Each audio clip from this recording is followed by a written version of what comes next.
In the forgotten archives of the Wisconsin Diocese, there exists a collection of documents that the Catholic Church has attempted to bury for over 160 years. These papers detail the systematic disappearance of 23 nuns from St. Mary's Convent near Lake Michigan between 1854 and 1862. Church officials have dismissed these records as administrative errors and misinterpretations, but the testimony of 3 separate diocesan inspectors, along with a cache of private correspondence recently discovered in a sealed wall cavity during renovations, tells a story so horrific that even hardened historians have questioned whether such evil could truly exist within hallowed walls. What follows is the first comprehensive account of what many consider to be the most disturbing case of religious corruption in American history. A case that the Catholic Church has spent a fortune ensuring you would never hear. Before we continue with the story of St. Mary's Convent, I must ask, if you're finding this tale already unsettling, please subscribe to our channel for more historically accurate accounts of America's darkest religious secrets. Our community of mystery seekers spans all 50 states. Where are you listening from tonight? Leave a comment below. Now let's return to the Wisconsin countryside of 1854, where our story begins. The morning fog hung heavy over Lake Michigan as Bishop William Quarter's carriage rolled through the gates of what would become St. Mary's Convent. The Catholic Church had purchased the sprawling estate, a former lumber baron's mansion surrounded by 30 acres of dense woodland, with the intention of establishing the first major Catholic institution in the largely Protestant Wisconsin territory. This strategic expansion was part of a broader push to establish Catholic influence in America's rapidly developing frontier regions, where Protestant denominations were already gaining significant footholds. The limestone mansion with its 3 imposing wings and bell tower stood in stark contrast to the humble wooden churches that dotted the Wisconsin landscape. The central building, constructed in 1842, featured Gothic arches and narrow windows that seemed to watch like eyes over the surrounding countryside. 2 wings extended from either side, the east wing intended for the nuns' quarters, the west for the proposed orphanage and infirmary. Behind the main structure stood a small chapel, its spire rising above the treetops, visible from miles away across the flat Wisconsin plains. Local Protestant families viewed the arriving nuns with suspicion, their black habits and Irish accents, marking them as outsiders in a community dominated by German and Scandinavian settlers. The region's residents, primarily Lutheran and Methodist, had grown accustomed to the simple, democratic structure of their own religious communities. The hierarchical nature of Catholicism, with its rituals and secrets, felt foreign and threatening. On the day of the convent's consecration, a small crowd gathered outside the gates. "Papists," muttered Elijah Hoffman, a respected elder at the local Lutheran church, as he watched the black-robed figures process into the chapel. "They'll bring their foreign ways here, corrupt our children with their idolatry." His companion, Wilhelm Schmidt, nodded grimly. "My grandfather fled Germany to escape the Catholics' persecution. Now, they follow us even here." This sentiment, though not universal, reflected the deep religious tensions that would form the backdrop for the tragedy to come. "St. Mary's will serve as a beacon of God's mercy in this wilderness," Bishop Quarter announced to the small gathering of clergy and local dignitaries at the consecration ceremony. His voice echoed through the newly completed chapel, where morning light filtered through simple stained glass windows, casting pools of colored light across the wooden pews. Under the guidance of Mother Superior Catherine Murphy, this convent will offer shelter to orphans, comfort to widows, and healing to the sick.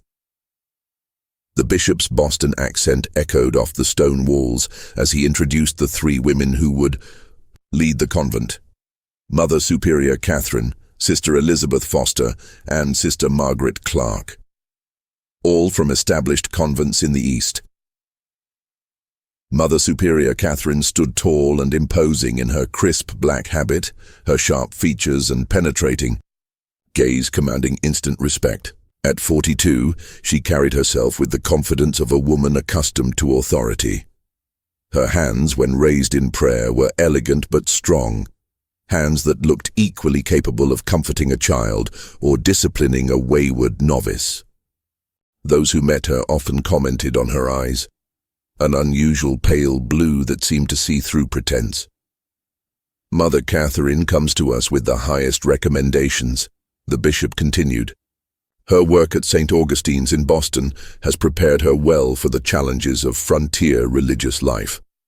Sister Elizabeth, 38, with her perpetual smile and soft voice, would oversee the orphanage. Plump and maternal, with rosy cheeks and gentle hands, she seemed perfectly suited to care for abandoned children. When she spoke, it was always with a slight hesitation, as if carefully considering each word, a trait that many initially interpreted as thoughtfulness rather than calculation. Sister Margaret, 35, with her extensive knowledge of herbal remedies, would establish the infirmary. Tall and thin, with a serious demeanor and nimble fingers, she carried herself with the precision of someone who measured medicines by the drop. Her dark eyes missed nothing, and her knowledge of both traditional and modern medical practices had impressed physicians in Boston and New York. 20 younger nuns, most in their 20s and newly arrived from Ireland, completed the founding community. They stood in a perfect line, habits crisp, heads bowed in appropriate humility, as Bishop Quarter blessed each by name. Sister Agnes O'Connor, Sister Bernadette Walsh, Sister Teresa Donovan, Sister Mary Collins, young women who had left behind family and homeland to serve God in a strange new country. Their faces, though solemn during the ceremony, occasionally betrayed their youth and uncertainty when they thought no one was watching. "The Lord has called us to this wilderness," Mother Catherine addressed her sisters that first evening, candlelight casting long shadows across the refectory. The smell of fresh bread and weak tea hung in the air, and the chill of the Wisconsin autumn seeped through the stone walls despite the large fireplace at the room's end. "We will face hardships unknown to our Eastern counterparts. We will encounter suspicion from those who fear our faith. But we shall overcome through devotion and sacrifice." The young nuns, far from home and family, clung to her words like a lifeline in this strange new world. Sister Agnes whispered to Sister Bernadette as they prepared for bed that night, their narrow cots separated by barely an arm's length in the dormitory-style sleeping quarters. "Do you think the locals will ever accept us?" Her voice trembled slightly, betraying the brave face she had maintained all day. Sister Bernadette squeezed her hand in the darkness. "They feared our Lord too at first. We must show them through our works that we mean only good." The whispered conversation ended abruptly at the sound of footsteps in the corridor, Mother Catherine making her rounds, ensuring all was in order on their first night. The convent quickly established itself as a functioning religious community. The daily rhythm of prayers began with matins at 3 a.m., the bells toll cutting through the pre-dawn darkness, summoning sleepy nuns from warm beds to cold chapel floors. The distinctive drone of Latin chants filled the chapel 7 times daily, from those early morning prayers through to compline at 9 p.m. The sound became as much a part of the local landscape as the wind through the pines or the distant lowing of cattle. Between prayers, the nuns operated a small orphanage for abandoned children, tended the sick in a modest infirmary, and maintained extensive vegetable gardens. Their days followed a strict schedule: prayer, work, simple meals, brief recreation, more prayer. A rhythm designed to focus the mind on God and service rather than individual comfort or desire. By the winter of 1854, the orphanage housed 12 children, mostly the offspring of Irish immigrant laborers who had died in railway or lumber accidents. Sister Elizabeth oversaw their care with apparent tenderness, teaching basic letters and numbers alongside Catholic doctrine. On Sundays, local families would sometimes visit after Mass, bringing small treats for the children and occasionally inquiring about adoption. Sister Margaret's infirmary began modestly but quickly gained respect among local families. Her knowledge of traditional remedies, poultices for inflammation, herbal teas for fevers, special compresses for chest ailments proved effective, especially during the harsh Wisconsin winter when doctor visits required dangerous travel through snow-choked roads. Their self-sufficiency impressed even the most skeptical neighbors, and gradually the local attitude shifted from suspicion to grudging respect. "They keep to themselves, but they do good work," admitted Elijah Hoffman grudgingly to his congregation after Sister Margaret had successfully treated his grandson's persistent cough. "Their ways are not our ways, but perhaps there is room for different paths to heaven in this big country." Sister Agnes O'Connor, at 23, was among the youngest nuns at St. Mary's. Her letters home to Ireland, preserved in the Dublin Diocesan Archive, provide a rare glimpse into the early days of the convent. Her careful penmanship filled pages with observations about her new life, though close readers might note the gradually changing tone as months passed. "The work is harder than I ever imagined," she wrote in December 1854, the paper bearing smudges, suggesting tears had fallen as she wrote. "My hands are raw from washing linens in ice-cold water, and the chapel stones feel like ice beneath our knees during morning prayers. But Mother Catherine assures us that our sacrifices please God. Sister Elizabeth has been particularly kind, helping me adjust to this strange country. She brings me extra blankets on the coldest nights and has shown such patience in teaching me the proper care of the orphans. Sister Margaret's remedies saved us during a fever that swept through the orphanage last month." She continued, "The children burned with such heat, we feared we would lose them all, but her tincture of willow bark and honey brought down their temperatures. I believe we are doing God's work, though I confess I still cry myself to sleep some nights, missing the green hills of home. What these letters do not reveal, what Sister Agnes herself might not have fully comprehended, were the subtle changes already taking place within St. Mary's walls. Mother Catherine's leadership style, initially merely strict, had begun to shift toward the autocratic. Minor infractions of convent rules, previously addressed with gentle correction, now resulted in increasingly severe penances. Sister Josephine Brady's hands shook as she attempted to darn a tear in her habit one evening in January 1855. Having accidentally broken silence during afternoon prayers with a sudden cough, she had been assigned to kneel on dried peas while reciting the entire rosary, a penance that left her knees bleeding and swollen. Sister Mary Collins helped her thread the needle, their eyes meeting in a moment of silent sympathy. "Do not draw attention to her weakness." Mother Catherine's voice cut through the quiet workroom, causing both women to startle. She had entered silently, a skill that increasingly unsettled the younger nuns. "Sister Josephine must learn that. Discipline is the cornerstone of devotion. Each of you would do well to remember that." By the spring of 1855, St. Mary's had gained a reputation for exceptional charity. When a measles epidemic swept through the nearby lumber camps, Sister Margaret's infirmary treated dozens of workers regardless of their faith. The convent began, receiving modest donations from grateful families, and even Protestant ministers acknowledged the good work being done behind those limestone walls. What no one outside the convent realized was that life inside St. Mary's was changing in subtle, disturbing ways. The communal meals had become increasingly silent affairs, with nuns keeping their eyes fixed on their bowls of thin soup or plates of plain bread. The recreation hour, once filled with quiet conversation and occasional laughter, grew tense and muted.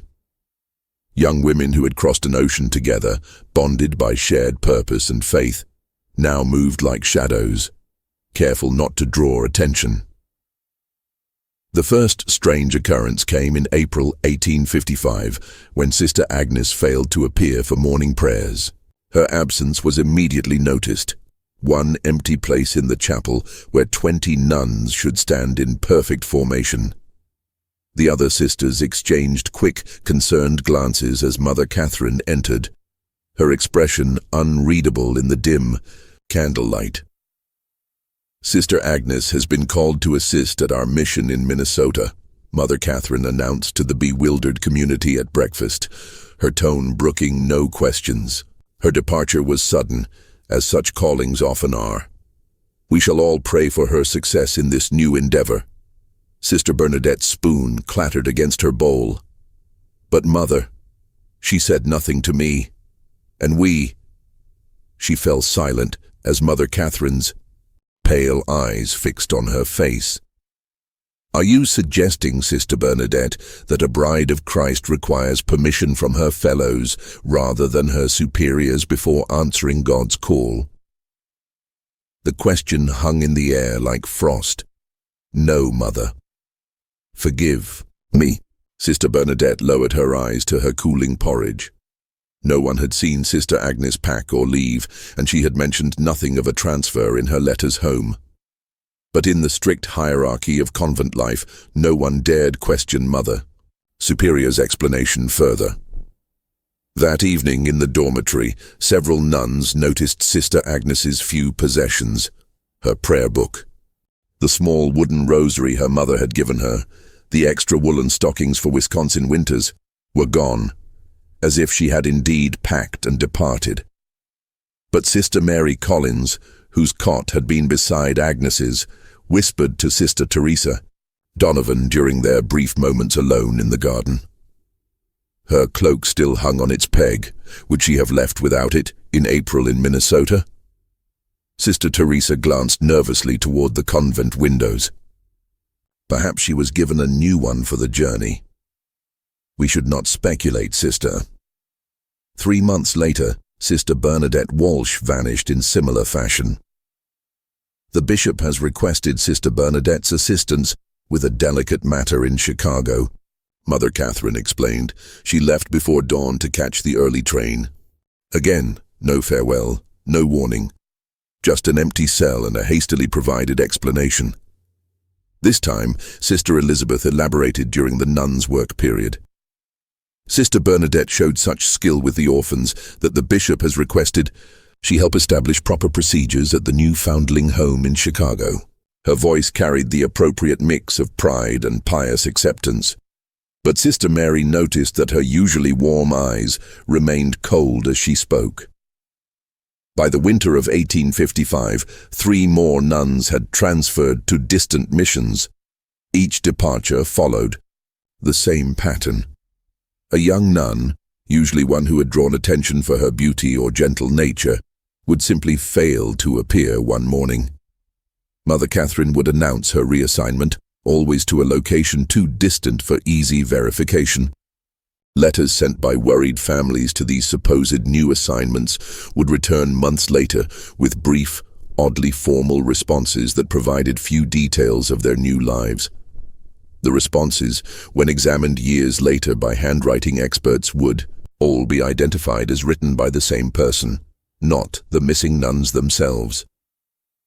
Sister Teresa Donovan was one of the few who dared voice concerns, tall and strong from years of farm work before taking her vows with a directness unusual.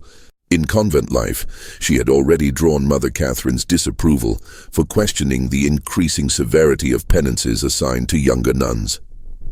"It seems strange that Rome would request so many transfers without proper documentation," she whispered to Sister Mary Collins as they worked in the garden in the summer of 1856, their fingers stained with soil as they harvested early carrots. The garden had expanded that year, with a new section dedicated to medicinal herbs that Sister Margaret tended personally behind a high fence that none but she and Mother Catherine could enter. "And have you noticed it's always the youngest and prettiest who are called away?" Sister Teresa continued, her Irish brogue thickening as it always did when she was upset. First Agnes with her golden hair, then Bernadette with those lovely, singing voice, then Catherine with her perfect complexion and Josephine with her... She trailed off as a shadow fell across the garden bed. Sister Mary hushed her immediately, glancing nervously toward the convent windows where Sister Margaret stood watching, her thin face expressionless. Mother Catherine has her reasons. We must trust in her wisdom. The following week, Sister Teresa was gone. Called to a contemplative retreat in Montreal, was the official explanation provided at morning prayers. Sister Mary, now thoroughly frightened, kept her head down and her thoughts to herself. That evening, as she made her bed, she found a small piece of paper tucked beneath her pillow. A page torn from Sister Teresa's prayer book with a hastily scrawled message in the margin. Something is wrong. If I disappear, tell Father Ryan. The sight of her friend's handwriting, the ink still relatively fresh, sent a chill through Sister Mary that had nothing to do with the autumn air seeping through the stone walls. By 1857, the pattern had become impossible to ignore within the convent walls. Of the original 20 junior nuns, only 12 remained. The official explanations continued: special missions, retreats, transfers to nursing positions during disease outbreaks. To the outside world, St. Mary's continued to function normally. Local families still brought sick relatives to Sister Margaret's infirmary. Orphans still received care in Sister Elizabeth's orphanage. Sunday visitors saw nothing amiss in the solemn processions of black-clad figures moving from chapel to garden to refectory. But inside those limestone walls, fear had become a tangible presence. The remaining nuns spoke in whispers, avoided being alone, and watched in terror as their numbers dwindled. Mother Catherine's leadership grew more authoritarian. Minor infractions of convent rules resulted in severe penances, days of fasting, nights spent in prayer on cold stone floors, public confessions of increasingly intimate sins. Sister Claire O'Donnell, discovered with a small piece of chocolate sent by her family, was forced to kneel before the entire community and confess to gluttony and deception unworthy of a bride of Christ. Mother Catherine assigned her to fast for 3 days, taking only water and a single piece of bread at evening meal. When Sister Claire fainted during chapel prayers on the second day, it was Sister Margaret who revived her with smelling salts. Her thin lips curved in what some later described as a smile. One unusually cold night in January 1858, Sister Mary Collins awoke to muffled sounds from the cell next to hers. Through the thin wall, she could hear Sister Rebecca Murphy sobbing, then a sharp whisper she recognized as Mother Catherine's voice. "You will come with us now. Make any noise, and you'll regret it." The sound of shuffling feet followed, then silence. Sister Mary lay frozen in her narrow bed, heart pounding so loudly she feared it would betray her wakefulness. The floorboards in the corridor creaked. 1, 2, 3 sets of footsteps moving away from Sister Rebecca's cell. Then a sound that would haunt Sister Mary's dreams for years to come. A muffled cry, quickly silenced, followed by what sounded like a body being dragged rather than walking of its own accord. The next morning, Mother Catherine announced that Sister Rebecca had been called to serve at a frontier mission in the Dakota Territory. The native children there require instruction, and Sister Rebecca's patience with the orphans has prepared her well for this holy task. Mother Catherine's pale eyes swept the refectory, lingering momentarily on Sister Mary.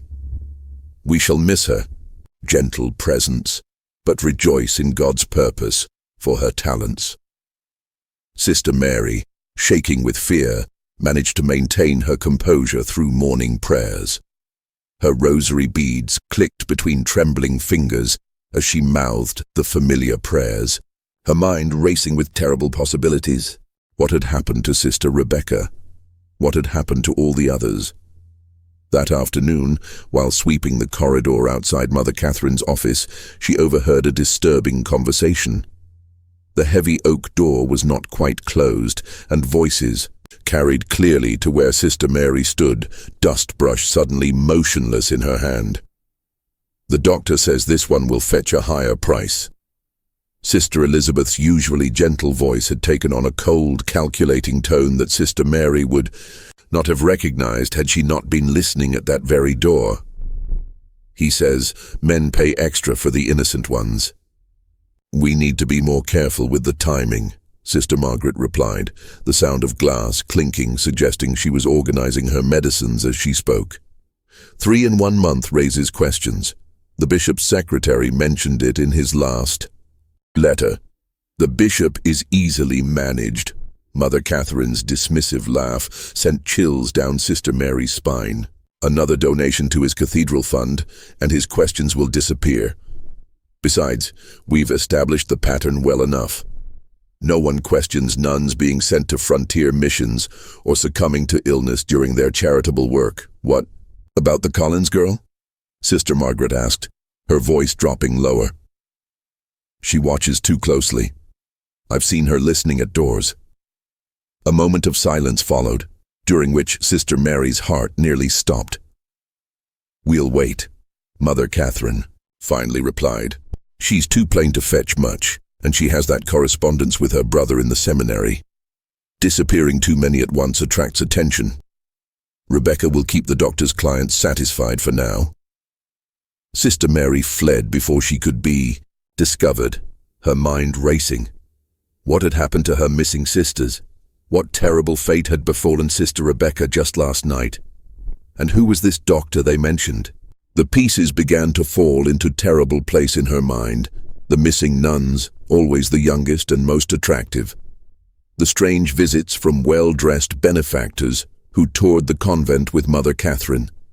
The unexplained sounds, sometimes, heard from the locked north wing at night. The growing wealth of the convent, despite its supposedly humble means.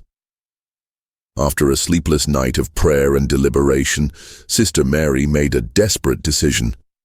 During her weekly duty collecting eggs from the chicken coop, the only time she was permitted beyond the convent walls without supervision, she slipped a hastily written note into the pocket of Jimmy Fletcher, the 12-year-old son of a local farmer who delivered milk to the convent each morning. Jimmy's eyes widened as Sister Mary's hand brushed his pocket. She had never spoken to him directly before. The rules forbade casual conversation with outsiders, especially males of any age. "Please deliver this to Father Thomas at St. Joseph's Church in town," she whispered, pressing a small silver cross into the boy's hand. The cross had been her confirmation gift, the only item of value she possessed. "Tell no one else. Lives depend on it." The boy nodded solemnly, his freckled face serious beyond his years. "Yes, sister, I promise." The note, which has been preserved in diocesan records, read simply, "Something evil happens at St. Mary's. Nuns disappearing, not sent away as claimed. I fear for my life. Please send help. Sister Mary Collins." Father Thomas Ryan, the young Irish priest who received the note, had always harbored reservations about Mother Catherine. During his monthly visits to offer Mass at the convent, he had noticed the dwindling number of nuns and found Mother Catherine's explanations vague and inconsistent. But as a mere parish priest, he had limited authority to question a Mother Superior. Father Ryan paced his small study, the worn floorboards creaking beneath his feet as he read and reread Sister Mary's desperate message. The silver cross lay heavy in his palm. He recognized it as the type given to young women at confirmation, not something a nun would part with lightly. The urgency of the message, combined with his own growing concerns, demanded action. But what action could he take against a Mother Superior, especially one as well connected as Catherine Murphy? Rather than confronting Mother Catherine directly, Father Ryan traveled to Milwaukee to speak with his superior, Bishop John Henney. "Thy Journey took a full day by horseback, the late winter roads alternating between ice and mud. He arrived at the bishop's residence with his cassock spattered and his resolve firm. Bishop Henny received him in a comfortably appointed study, far warmer and more luxurious than Father Ryan's humble parish house.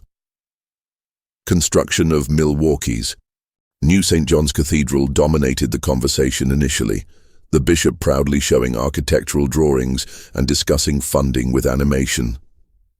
"It will be the finest cathedral west of New York," Bishop Henny declared, his German accent still pronounced despite decades in America. "A proper monument to our faith in this Protestant wilderness." Father Ryan nodded appropriately, waiting for an opening to introduce his concerns. When the bishop finally asked about his parish, the young priest carefully laid out his observations. The dwindling number of nuns at St. Mary's, the inconsistent explanations, and finally the desperate note from Sister Mary. The bishop's expression changed as Father Ryan spoke, his initial warmth giving way to a careful neutrality. "These are serious accusations, Father," he said, setting aside the silver cross without examining it closely. "Mother Catherine has explained each transfer to my satisfaction. But Your Excellency, 8 nuns have disappeared in less than 3 years, Father Ryan pressed. "No documentation has been provided for these transfers. No one has received consistent correspondence from these women after they supposedly left." "The frontier missions require educated women," the bishop replied, with finality, rising from his chair to indicate the meeting was concluding. "I'll not have you spreading rumors that could damage the Church's reputation in this Protestant region. Mother Catherine has been most generous in supporting our cathedral building fund.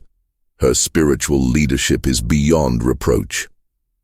As the bishop ushered him out, he added with a note of warning, "Focus on your parish duties, Father Ryan. Leave the administration of convents to those appointed by God for that purpose."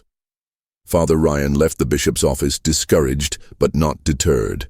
If the proper channels would not address his concerns, he would need to find another way to investigate the mysterious disappearances at St. Mary's. The opportunity came in March 1858, when Bishop Henny assigned Father Ryan to collect the annual financial reports from parishes and religious institutions throughout the diocese. This official capacity gave him legitimate reason to examine St. Mary's records and perhaps find evidence of what had happened to the missing nuns. The March winds cut through Father Ryan's heavy coat as his horse-drawn buggy approached St. Mary's. The convent looked different somehow, the gardens more neglected, the windows darker, despite the mild spring weather that should have brought the nuns outdoors for their work.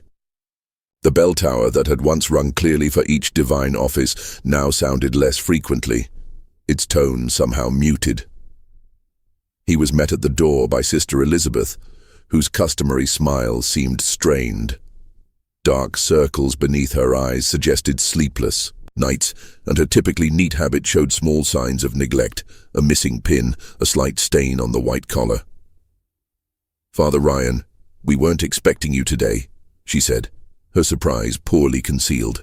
"Mother Catherine is indisposed today," she continued, leading him to a small cold parlor rather than the comfortable study where he usually met with the Mother Superior. "She asks that you leave the diocesan forms, and she will complete them by week's end." "I'm afraid the bishop was quite clear," Father Ryan insisted, removing his coat and setting his briefcase on the table. He tried to project an authority he didn't entirely feel, aware that his youth and relatively low position in the church hierarchy worked against him. "I am to review the records personally this year. Financial irregularities have been discovered in several institutions." Sister Elizabeth's smile vanished entirely. "That won't be possible today. Our bookkeeper, Sister Margaret, is attending to a dying child in the infirmary." "Then I shall wait." Father Ryan settled more firmly in his chair. "Or perhaps I could tour the convent while waiting. It has been some time since I've seen the improvements to the orphanage I've heard so much about." The look that flashed across Sister Elizabeth's face, was it fear? Anger? vanished quickly. As you wish, Father, though I must ask you to avoid the north wing. We have several cases of influenza there, and would not want you exposed. The north wing, where Father Ryan had never been permitted to enter, ostensibly because it contained the nuns' private quarters. His suspicion deepened.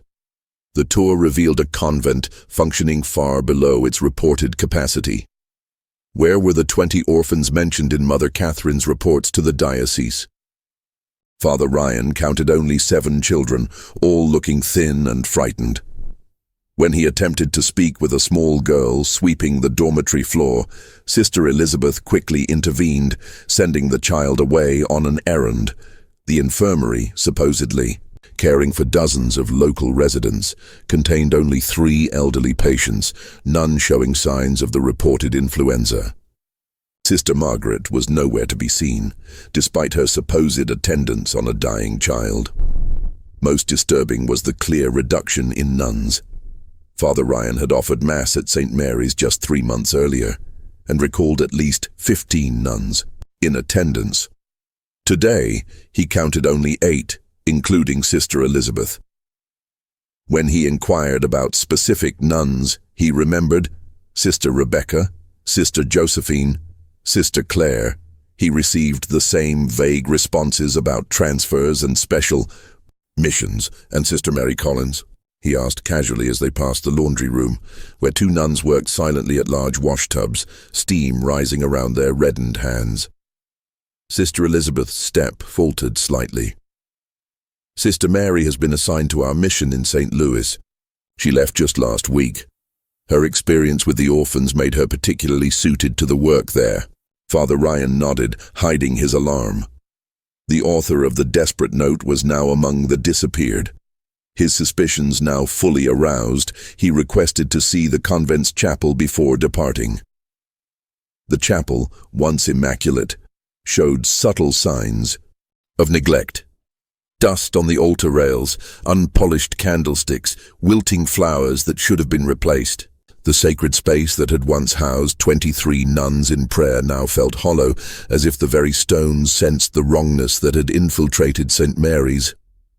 While Sister Elizabeth was momentarily distracted by a message from a novice, Father Ryan slipped through a side door he knew led to the residential wing. The corridor was eerily silent for mid-afternoon.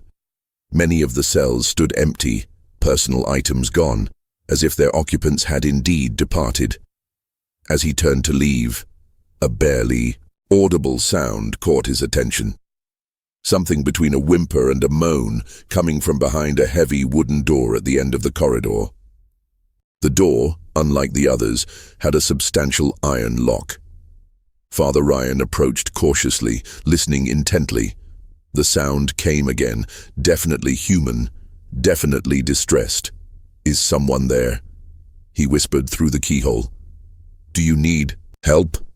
A moment of silence, then a hoarse female voice.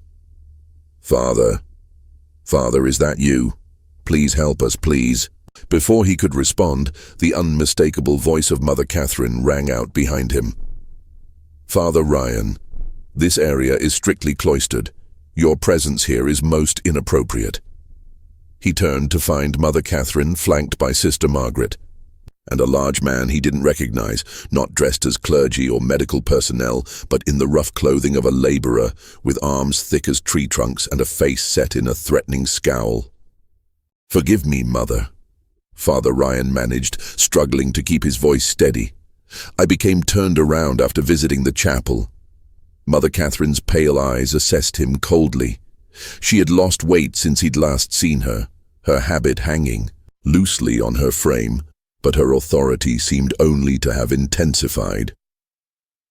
"This wing houses sisters under special spiritual direction. Their seclusion is essential to their devotional practice. I heard someone calling for help," Father Ryan countered, gathering his courage. "You heard Sister Anne in the midst of her spiritual exercises," Sister Margaret interjected smoothly. "Some of our more dedicated sisters practice mortification of the flesh." Their cries can be misinterpreted by those unfamiliar with advanced devotional practices. "Mr. Callahan will show you out." Mother Catherine nodded to the burly man. "We will send the financial reports to Milwaukee by week's end." The man named Callahan stepped forward, his posture suggesting he was accustomed to enforcing Mother Catherine's will through means not entirely spiritual. "This way, Father," he said, his voice carrying a hint of menace beneath the forced politeness. The man gripped his arm with unnecessary force. Father Ryan caught one last glimpse of the locked door. Who had spoken to him? What did she mean by us? How many women were being held behind that door? The moment his buggy cleared the convent gates, Father Ryan whipped his horse into a gallop, his mind racing faster than the animal's hooves. The voice, the locked door, the missing nuns, the frightened children, the intimidating presence of the man called Callahan, all pointed to something sinister occurring at St. Mary's. This was beyond his authority as a parish priest. He needed official intervention. Bypassing Bishop Henny, whom he now suspected of either complicity or willful ignorance, Father Ryan sent an urgent telegram to Archbishop John Hughes in New York. Grave concerns regarding St. Mary's Convent, Wisconsin. Suspicious disappearances of multiple nuns.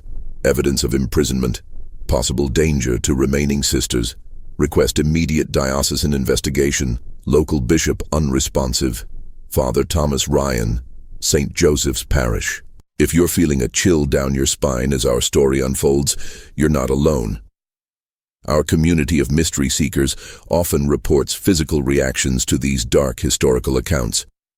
Take a moment to like this video and share it with someone who appreciates true historical mysteries.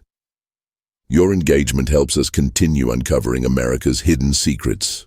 Now, as we return to 1858, a storm is brewing over St. Mary's Convent that will reveal horrors beyond imagination. Archbishop Hughes, known for his no-nonsense approach to diocesan management, responded swiftly. Rather than alerting Bishop Henny, he dispatched his personal secretary, Monsignor Patrick Kelly, to conduct a surprise inspection of St. Mary's. Monsignor Kelly arrived unannounced at the convent gates on April 17, 1858, accompanied by Father Ryan and two senior priests from neighboring parishes. The spring day dawned clear and mild, the kind of day that typically filled Wisconsin farmers with hope for the coming planting season.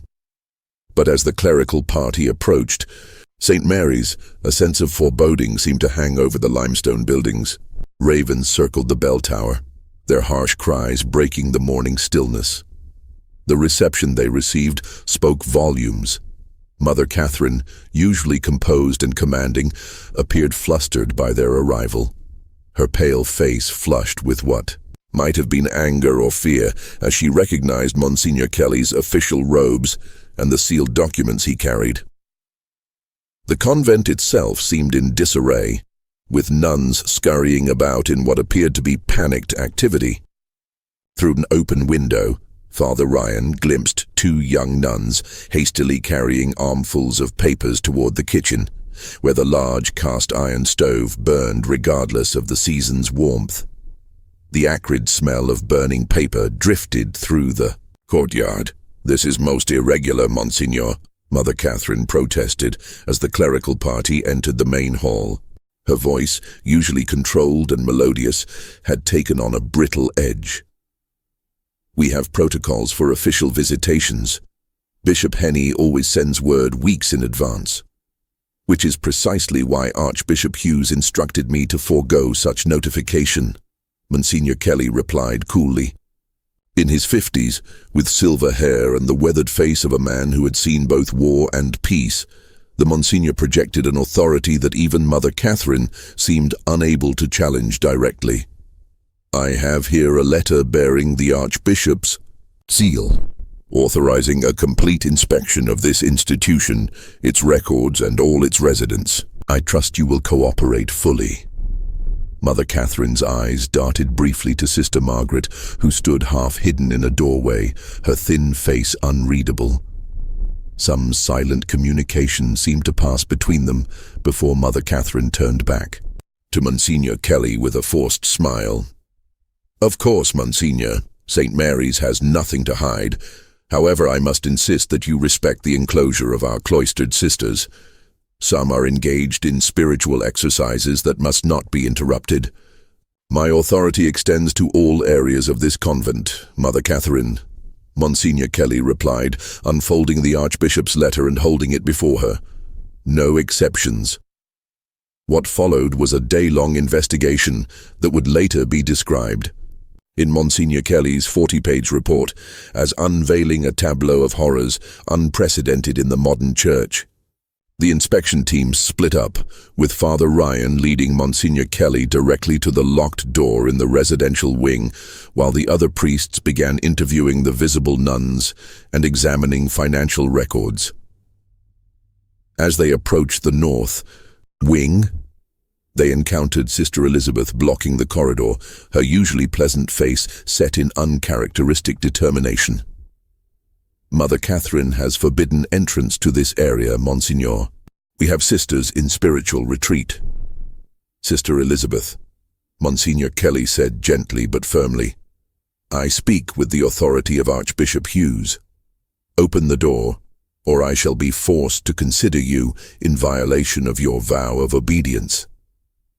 Sister Elizabeth's composure cracked slightly. "You don't understand what you're doing," she whispered, her voice suddenly desperate.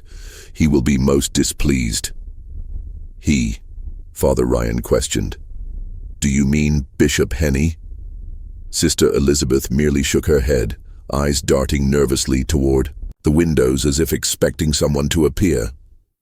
After a moment's hesitation, she stepped aside.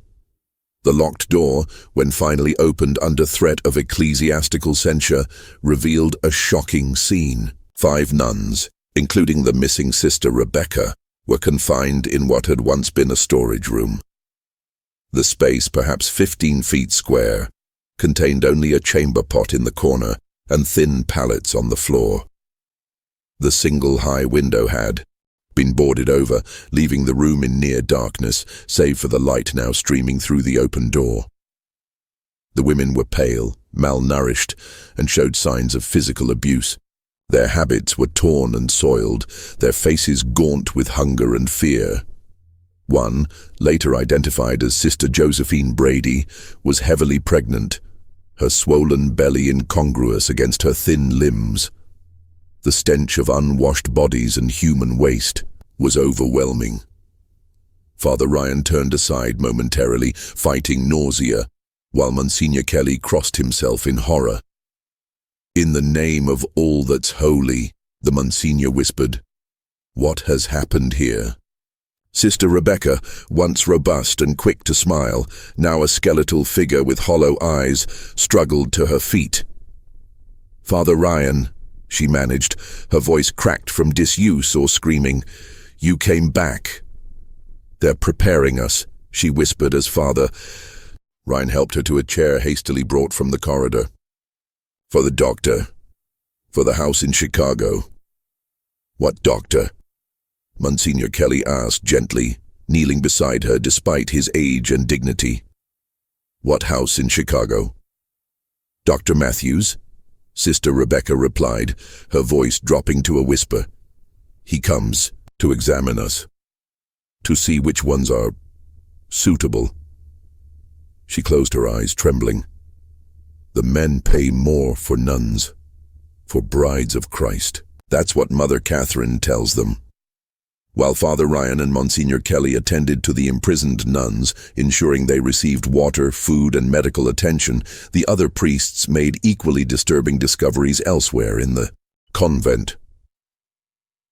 In Sister Margaret's private quarters, accessible only through a hidden door in the infirmary, they found shelves lined with suspicious medicines, laudanum, chloroform, and other substances typically used for rendering patients unconscious. A leather-bound journal detailed treatments, administered to various nuns, with clinical notes about their responses and suitability for transportation. Simultaneously, the priests examining the financial records discovered alarming discrepancies. While the convent reported minimal income from donations and manual work, its accounts showed regular, substantial deposits, far more money than a frontier convent could legitimately earn. Most disturbing were coded entries referring to packages delivered and special commissions completed, each corresponding to the disappearance of a nun. Transferred Sister Agnes O'Connor, 4 May 1855, commission $400, read one entry. Package delivered to Chicago establishment, condition excellent. Another more disturbing, Sister Teresa Donovan, unsuitable for transfer due to resistance, terminated November 1856, no commission. As the investigation deepened, a pattern of horrific abuse and exploitation emerged. Through patient questioning of the traumatized nuns, Monsignor Kelly pieced together the truth. Mother Catherine, Sister Elizabeth, and Sister Margaret were not legitimate religious leaders at all, but impostors who had infiltrated the Catholic system years earlier. Sister Claire O'Donnell, one of the rescued nuns, provided crucial testimony once she felt safe enough to speak. "I overheard them one night," she whispered, clutching a blanket around her shoulders despite the room's warmth. Mother Catherine was arguing with Sister Margaret about their past. She called her Catherine, said they'd come too far to risk exposure now, that they'd changed identities before and could do it again if necessary. The real Mother Catherine Murphy had died shortly after arriving in Wisconsin, poisoned, according to testimony from Sister Margaret's former assistant in the infirmary. She added something to Mother Catherine's evening tea, the young nun testified. The original Mother Catherine began vomiting blood that very night. Sister Margaret diagnosed it as consumption and isolated her. None of us were permitted to attend her in her final days. The 3 senior nuns had then systematically taken control of the convent, establishing connections with a network of so-called houses of charity across the Midwest that were, in reality, brothels catering to wealthy clients with specific preferences. Young nuns who caught their attention, particularly those noted for their beauty, innocence, or gentle nature, were prepared for a terrible fate. First came isolation through increasingly severe penances for fabricated infractions. Then drugging, often with laudanum from Sister Margaret's medical supplies. The selected nuns would be violated within the convent itself by paying benefactors, wealthy men from Chicago, Milwaukee, and as far away as St. Louis, who paid premium prices for the opportunity to defile brides of Christ. They would come after Compline when the convent was supposed to be silent, Sister Rebecca explained, her voice emotionless, as if detachment was the only way she could relate such horrors. Men in fine clothes, smelling of cologne and whiskey, Mother Catherine, would lead them to the north wing where we were kept. They paid extra to have us wear our habits during the violation. Those who became pregnant, like Sister Josephine, were kept isolated until delivery, after which they would be transported to brothels in Chicago or St. Louis, where they would be forced into prostitution. Their religious background and forced pregnancy were marketed as special attractions for depraved clients. Many died within years from disease or abuse. Sister Margaret examined us regularly, Sister Rebecca continued. She kept records of our monthly cycles. If we missed our bleeding, she would laugh and tell Mother Catherine we'd be especially valuable now. The men paid more for those carrying children. The orphanage served as both cover and additional source of victims. Older girls approaching puberty would suddenly be adopted by generous benefactors, in reality sold to the same network of brothels. Boys were indeed placed with families, but as unpaid farm laborers, with Mother Catherine collecting substantial placement fees. Most horrifying were the fates of those who resisted too strongly or threatened to expose the operation. Sister Teresa Donovan, who had questioned the disappearances, had not been sent to Montreal as claimed. According to testimony from Sister Rebecca, Teresa had been held in the locked room for weeks, repeatedly assaulted, and when her spirit remained unbroken, strangled by the man called Callahan. Her body, along with those of at least 3 other nuns who had similarly resisted, lay buried in unmarked graves in the convent's vegetable garden. "Mother Catherine made us watch," Sister Claire said, tears streaming down her face. She said, "It was a lesson in obedience." Sister Teresa fought until the end. She was praying the rosary even as Callahan tightened the rope around her neck. As evening fell on that fateful April day, Monsignor Kelly ordered the immediate closure of St. Mary's Convent. The surviving nuns were removed to safety, local authorities were notified, and guards were posted to prevent anyone from fleeing or removing evidence. Mother Catherine, Sister Elizabeth, and Sister Margaret were placed under ecclesiastical arrest, confined to their cells under watch until civil authorities could take custody. "I was following orders," Sister Elizabeth whimpered as she was led to her cell. "Mother Catherine said it was God's will, that the money was needed for the church's greater glory." Mother Catherine maintained a stone-faced silence, her pale eyes revealing nothing of her thoughts as the door closed on her temporary prison. Only Sister Margaret showed emotion, a strange half-smile playing at her thin lips as she was led away. "You understand nothing of what you've discovered," she told Monsignor Kelly. "We serve a higher purpose than you can imagine." But the church's attempt to handle the matter discreetly soon unraveled. Mr. Callahan, the burly enforcer who had been absent during the inspection, returned after nightfall. Finding the convent under guard, he fled to Chicago, where he apparently warned his associates. By the time local sheriffs arrived the following morning with arrest warrants, Mother Catherine and Sister Margaret had somehow escaped their confined quarters. Only Sister Elizabeth remained, found kneeling in the chapel in a state of catatonic shock. "The window was still locked from the inside," reported the priest who had been guarding Mother Catherine's room. "The door showed no signs of forced exit. It's as if she vanished into thin air."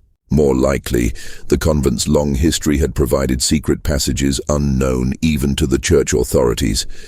Escape routes perhaps dating back to the building's origins as a lumber baron's mansion, where illicit meetings and emergency departures might have been anticipated in the rough frontier days.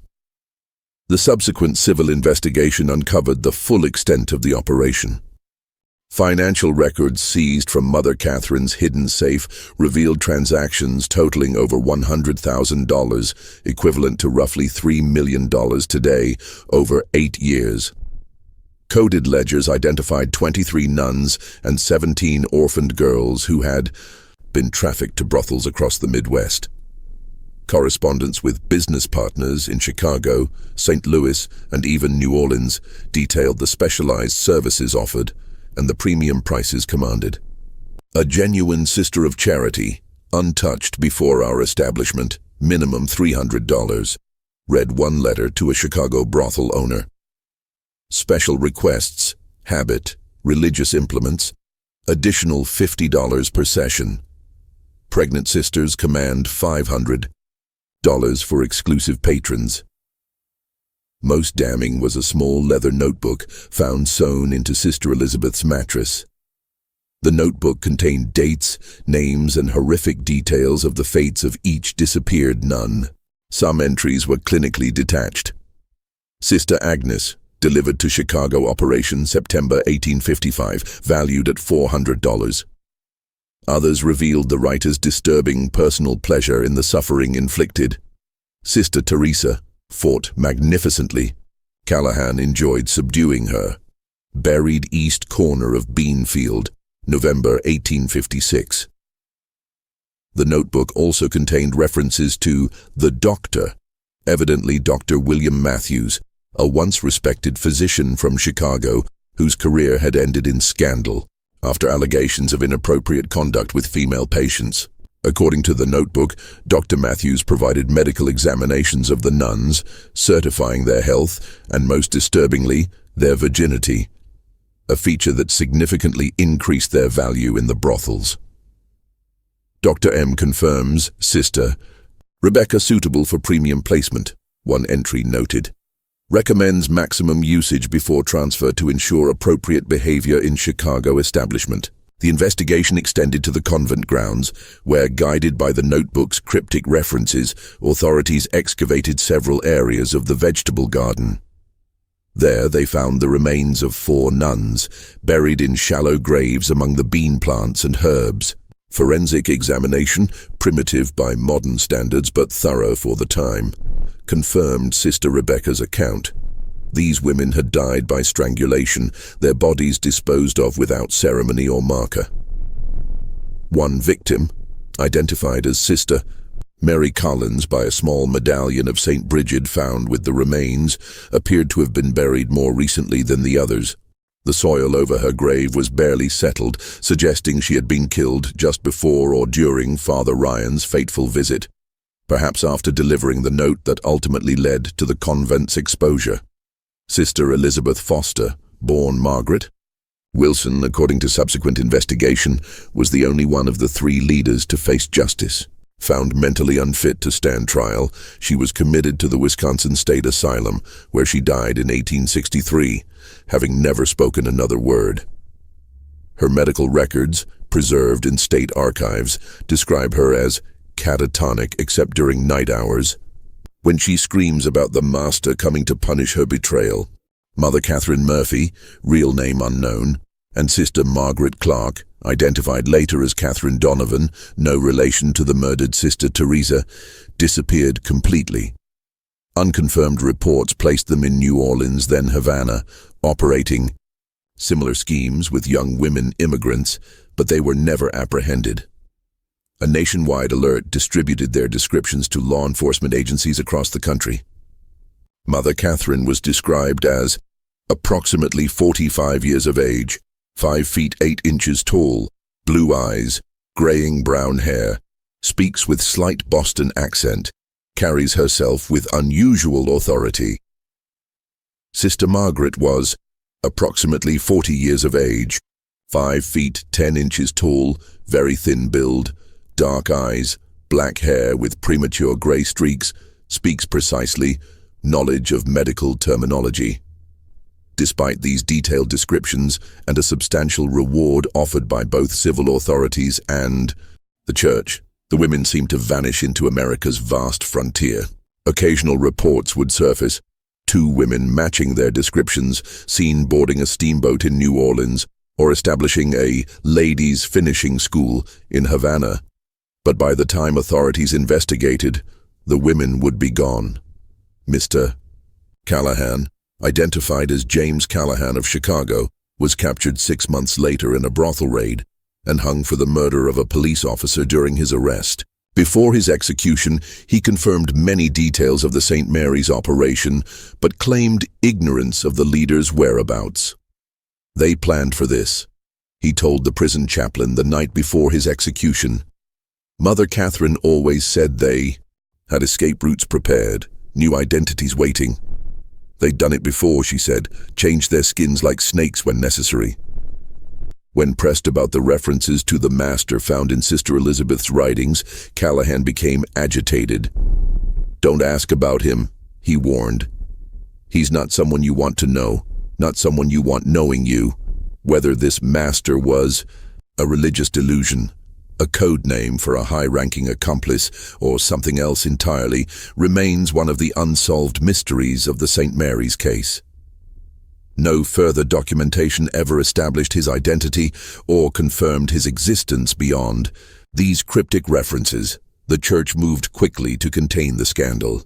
Bishop Henney was quietly removed to a monastery in Europe, where he spent his remaining years in what church documents described as prayerful reflection on his administrative failings. His personal correspondence, however, suggests a man haunted by more than mere negligence. "The blood of those poor women cries out to heaven," He wrote to a fellow bishop in 1860, "I cannot sleep for hearing their voices. Mother Catherine assured me the funds were for missionary work. I never questioned. God forgive me, I never questioned."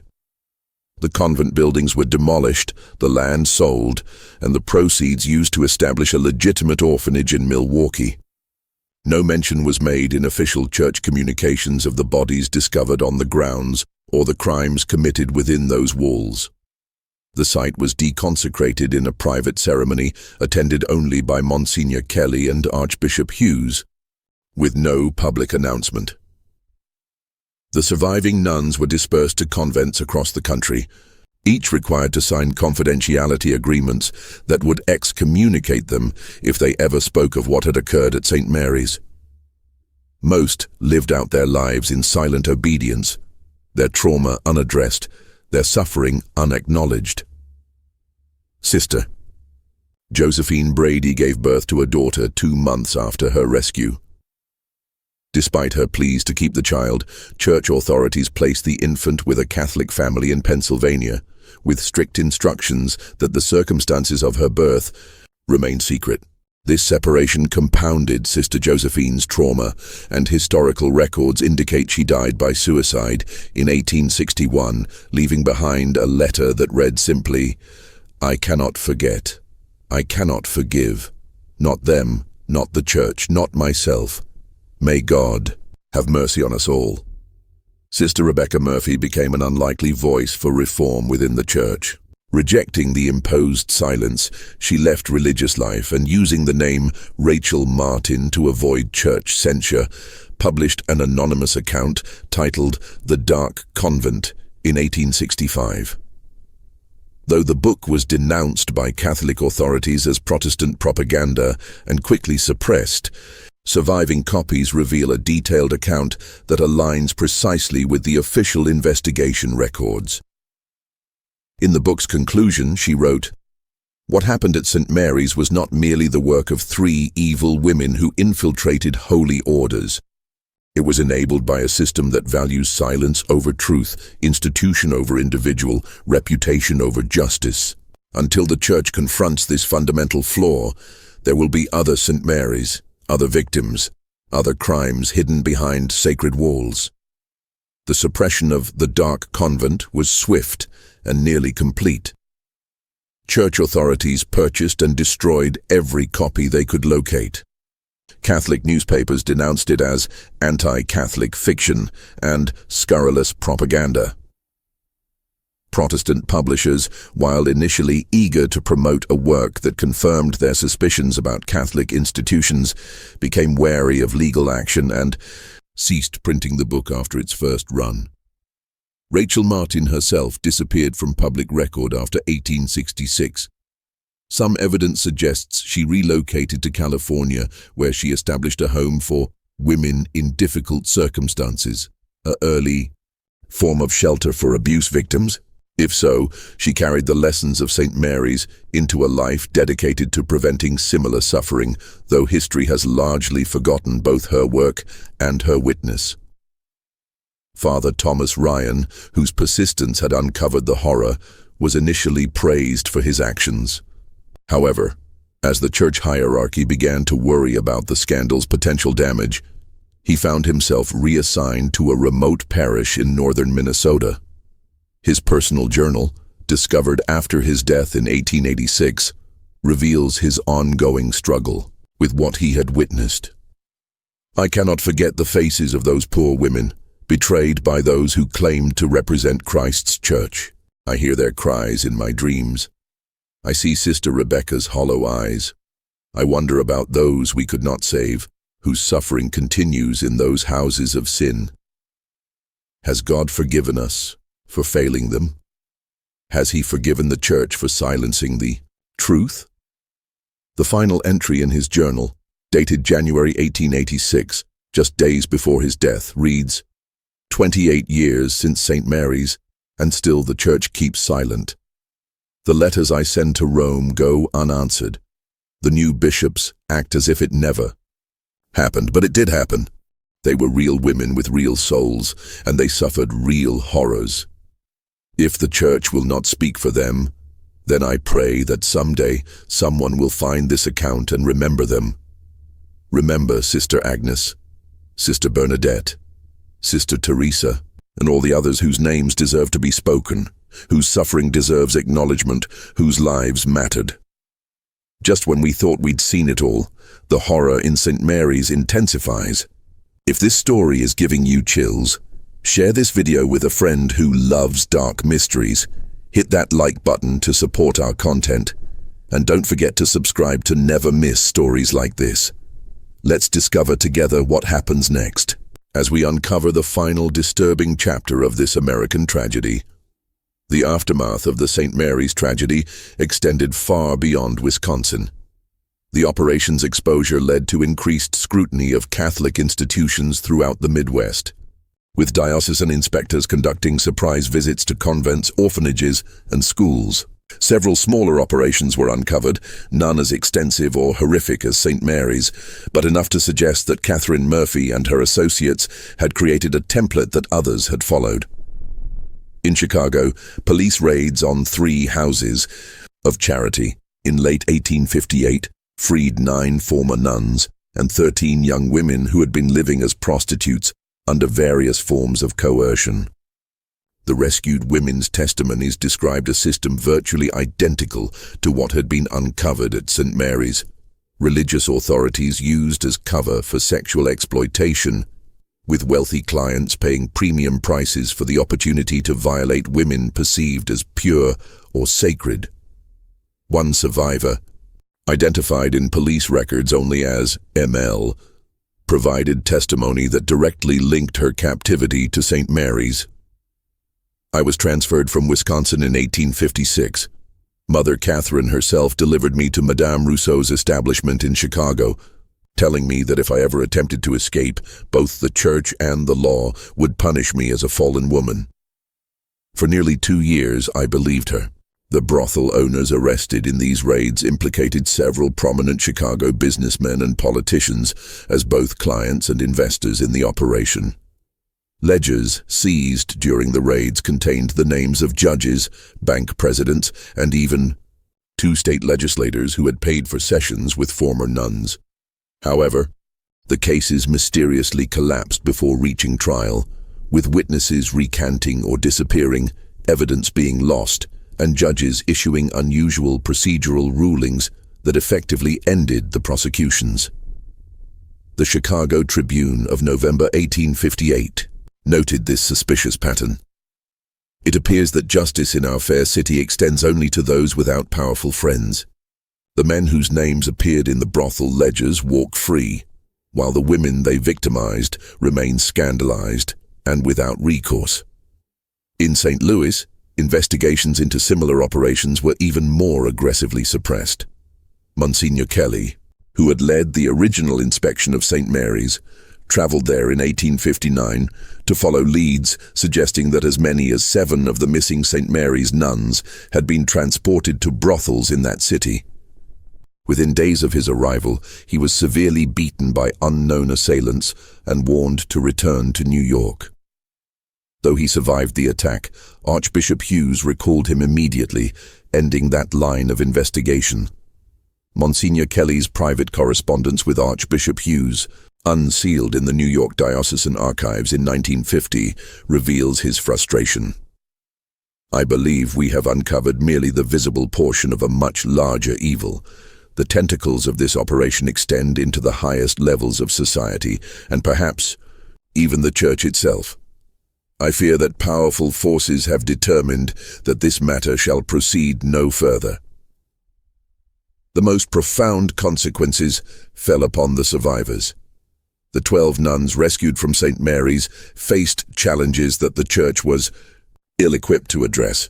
Those who had not been physically abused still bore psychological scars from years of living in fear, witnessing the disappearance of their sisters, and in some cases being forced to participate in the abuse of others under threat of punishment. Sister Claire O'Donnell, who had been forced to help restrain Sister Teresa during her murder, developed what modern psychiatry would recognize as severe post-traumatic stress disorder. Transferred to a convent in Philadelphia, she was repeatedly disciplined for screaming during the night and speaking inappropriately about her experiences at St. Mary's. Church records indicate she eventually abandoned religious life and was briefly institutionalized before disappearing from historical record entirely.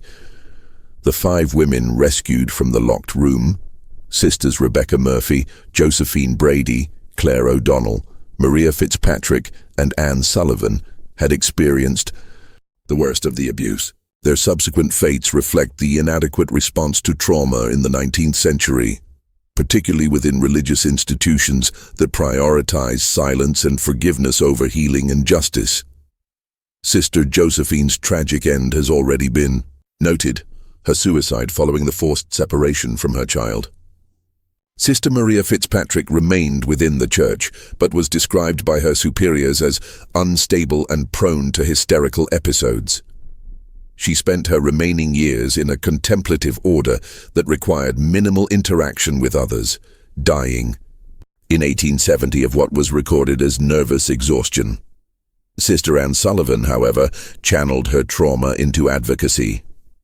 Working within the constraints of her vows and the Church's desire for silence, she quietly established informal support networks for nuns who had suffered abuse. Her correspondence, discovered in the archives of her Boston convent after her death in 1899, reveals a woman determined to prevent future St. Mary's while maintaining her faith in the Church's ultimate goodness despite its human failings. We must distinguish between the divine institution and its flawed human stewards, she wrote to a fellow survivor in 1875. What happened to us was not God's will, but human evil cloaking itself in sacred garments. Our task now is to ensure that the garments cannot so easily be stolen again. The most haunting questions surrounding the St. Mary's case involve the total number of victims. The official church investigation acknowledged 23 nuns and 17 orphaned girls who were confirmed as trafficked or murdered. However, Sister Elizabeth's notebook contained references to rural acquisitions. Young women who were apparently abducted from isolated farms and settlements, never reported missing due to the frontier's transient nature, and fed into the same trafficking network. Local newspaper archives from the period contain scattered reports of young women vanishing from communities within a 50-mile radius of St. Mary's, domestic servants who supposedly returned east, farm daughters who allegedly married and moved west, young widows who were said to have sought new opportunities in the cities. How many of these disappearances were connected to the St. Mary's operation remains unknown. An entry in Sister Elizabeth's notebook dated October 1857 suggests the scope. Rural acquisitions this year, 14. Superior quality, primarily Scandinavian. Special commission from New Orleans fulfilled. Equally disturbing is the fate of the disappeared nuns who were never accounted for. Of the 23 who vanished from St. Mary's between 1854 and 1858, only 9 were definitively located. 4 confirmed murdered and buried on the grounds, 5 rescued from brothels in subsequent raids. What became of the other 14 women? Records suggest they were sold to more distant operations in New Orleans, San Francisco, and possibly even overseas. Despite periodic efforts by individual church investigators, their ultimate fates remain unknown. A partial answer came in 1872, when a Catholic missionary in San Francisco reported encountering a woman in a waterfront brothel who claimed to have once been Sister Catherine Walsh of St. Mary's Convent in Wisconsin. By the time church authorities followed up on this report, the woman had died of typhoid fever, her body buried in an unmarked pauper's grave. Whether she was indeed one of the missing nuns cannot be confirmed, but the missionary's detailed description of her account aligns precisely with the known facts of the St. Mary's case. The most enduring mystery surrounds Mother Catherine Murphy and Sister Margaret Clark, the architects of the entire operation. How had they originally infiltrated legitimate religious orders? Historical research suggests that Catherine Donovan, the real identity of Sister Margaret, had briefly entered a convent in Ireland before being expelled for unspecified moral failings. She apparently traveled to America in the 1840s, where she likely met her future accomplice. Together, they developed a scheme to use the rapid expansion of Catholic institutions in frontier America as cover for their criminal enterprise. Their disappearance after the exposure of St. Mary's led to one of the most extensive manhunts of the pre-Civil War era, though conducted with remarkable discretion due to the church's desire to minimize publicity. Reported sightings placed them in New Orleans, Havana, and later Mexico City, always associated with religious or charitable institutions that catered to wealthy patrons.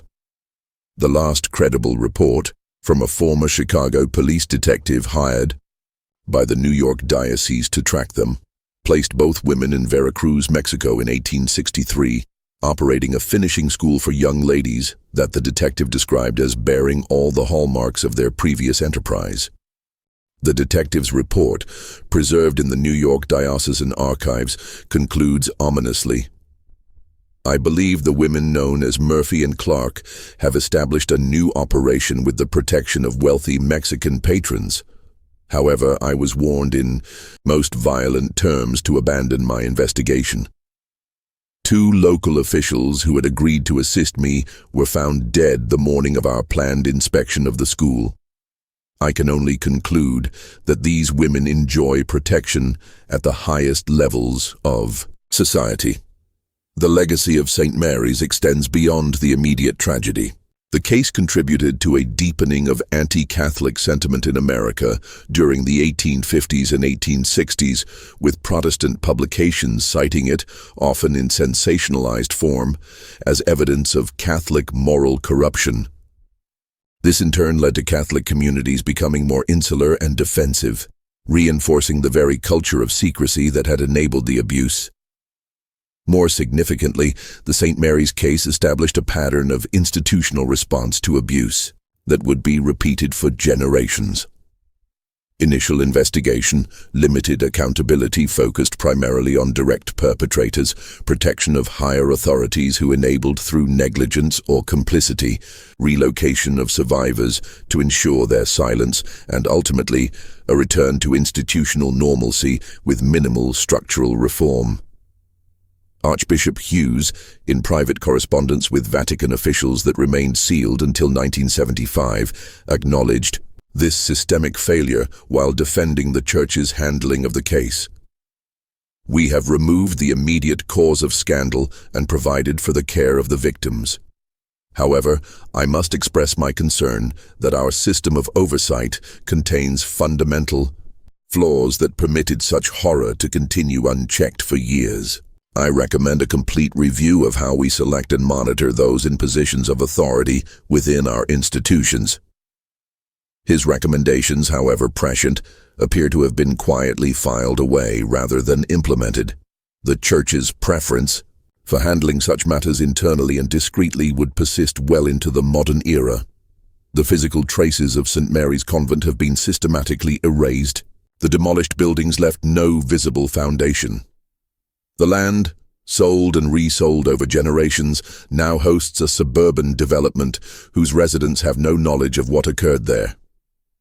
Church archives relating to the case were heavily redacted during the early 20th century, with the most damning documents sealed or destroyed. Even the graves of the murdered nuns were left unmarked, their remains eventually built over without consecration or acknowledgement. Yet the story persists through scattered documents, personal journals, newspaper archives, and oral histories, passed down through generations of Wisconsin Catholic families. These fragments, when assembled, reveal not just the horror of what occurred at St. Mary's, but the larger systemic failures that made it possible, the dangers of unquestioned authority, the vulnerability of isolated communities, and the human capacity for both extraordinary evil and extraordinary courage in confronting it. Father Thomas Ryan, whose determination brought the horrors to light, wrote in his final journal entry a plea that resonates across the centuries. Remember them. Remember that they lived, that they suffered, and that their suffering mattered. In uncovering their story, however incompletely, we honor that request and perhaps learn something essential about institutional power, human vulnerability, and the constant vigilance required to protect the innocent from those who would exploit sacred trust for profane purposes.